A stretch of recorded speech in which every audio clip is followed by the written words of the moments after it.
Alright guys, so in this video, this is more of my challenge to you. A lot of times when people reach out through email and such, they're asking questions about, how should I handle this problem, or what's kind of my next step in the process. And so really I find it that these are kind of three things that I'd say where to keep your focus. And my first challenge to you is to say, focus on step one.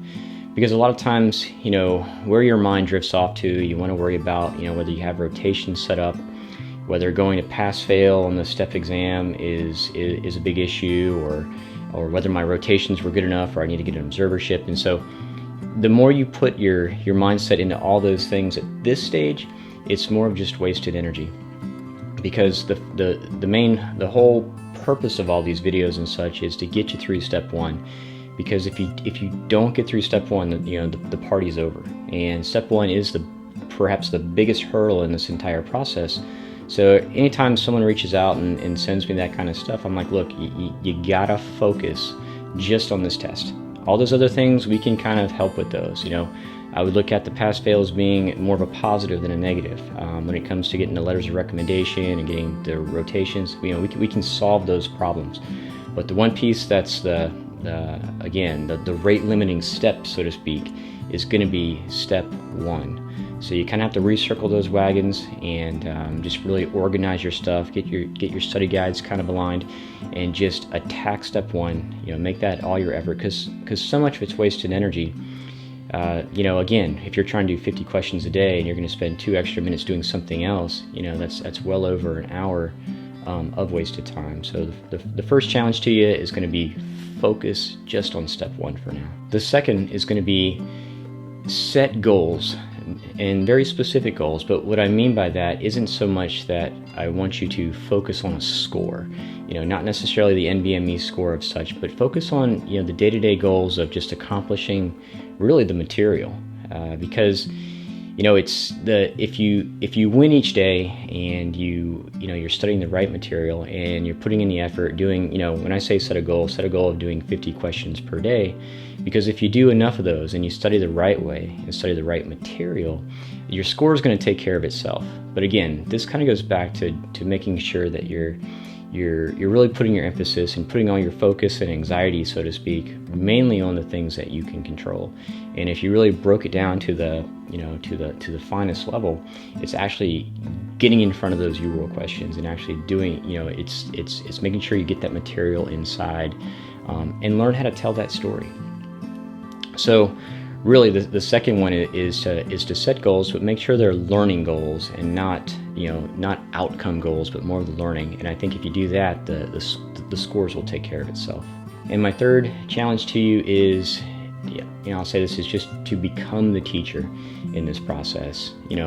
Be that person that kind of replaces me as over time I'm going to kind of fade out on this, and be that person that steps up. And when you learn this material, I want you to learn it as though you're going to, again, and I said this before, learn it as though you're going to teach it to the next guy in line. And when you approach this whole step one, even through the entire process, is learn to tell a story.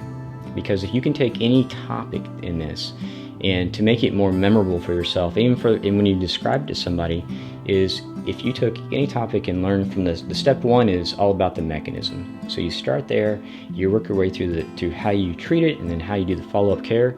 And if you really look at it that way, you're learning something for step 1, 2, and 3, and all you're doing is just telling a story about that topic.